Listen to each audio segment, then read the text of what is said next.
ભાવનગરમાં ભાજપના દિગ્ગજ નેતાઓના પત્તા કપાય તેવી શક્યતાઓ છે। વય મર્યાદા અને અનામત બેઠકના કારણે ફેરફાર નક્કી છે।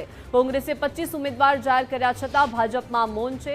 પૂર્વ મેયર ડેપ્યુટી મેયરની ટિકિટ પર લટકતી તલવાર છે તો ભાવનગર ભાજપમાં મોટા પાયે ફેરબદલ થવાના પ્રબળ સંકેત મળી રહ્યા છે। નવા ચહેરાઓને તક આપવા જૂના જોગીઓ બહાર થશે। જનતા અને કાર્યકરો ભાજપના લિસ્ટની આતુરતાથી રાહ જોઈ રહ્યા છે। ભાવનગર મહાનગરપાલિકાની ચૂંટણીને લઈને ભાજપમાં હવે કવાયત તેજ બની છે। મોડી રાત સુધીમાં ભાજપ ઉમેદવારના નામ જાહેર કરે તેવી શક્યતા છે। વધુ વિગતો સાથે સંવાદદાતા કૃણાલ લાઈવ જોડાઈ ગયા છે। કૃણાલ, ભાજપમાં પણ અસમંજસ છે, ભાવનગરમાં પણ એવો જ માહોલ છે। શું ચર્ચાઓ અત્યારે ભાવનગરમાં થઈ રહી છે? કોના પત્તા કપાશે, કોને ટિકિટ મળશે, શું ચર્ચા?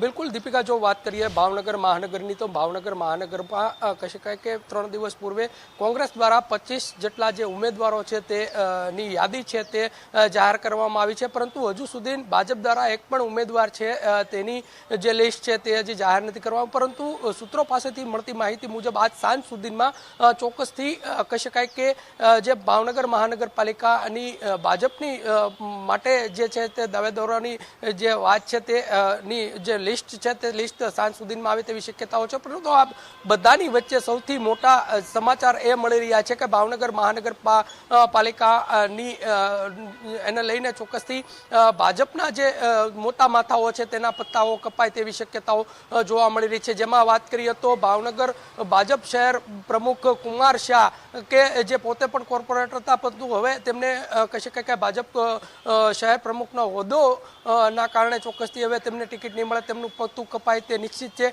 બીજી તરફની વાત કરીએ તો ભાવનગરના પૂર્વ મેયર ભરત બારડ છે તેનું પણ પત્તું કપાઈ શકે છે।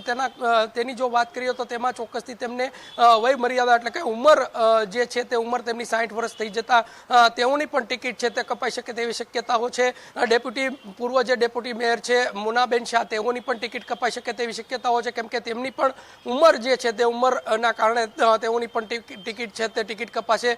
વાત કરીએ અન્ય જે વોર્ડો છે તેમાં કીર્તિ દાણીદરિયા હોય કે હોય પછી અન્ય જેટલા 15 થી 17 જેટલા જે જૂના જોગીઓ છે આ તમામ જૂના જોગીઓની જે છે તે ટિકિટ કપાશે। પરંતુ આ બધાની વચ્ચે નવા જે ચહેરાઓ છે તેને ચોક્કસથી અહીંયા આગળ ભાવનગર મહાનગરપાલિકા માટેની જે તક છે તે દીપિકા મળે તેવી શક્યતાઓ છે। પરંતુ આ બધાની વચ્ચે ભાવનગર ભાજપના કાર્યકર્તાઓ અને જનતામાં આતુરતા જે છે તે જોવા મળી રહી છે। દીપિકા જી કૃણાલ, આભાર વિગત સાથે જોડાયા તે બદલ।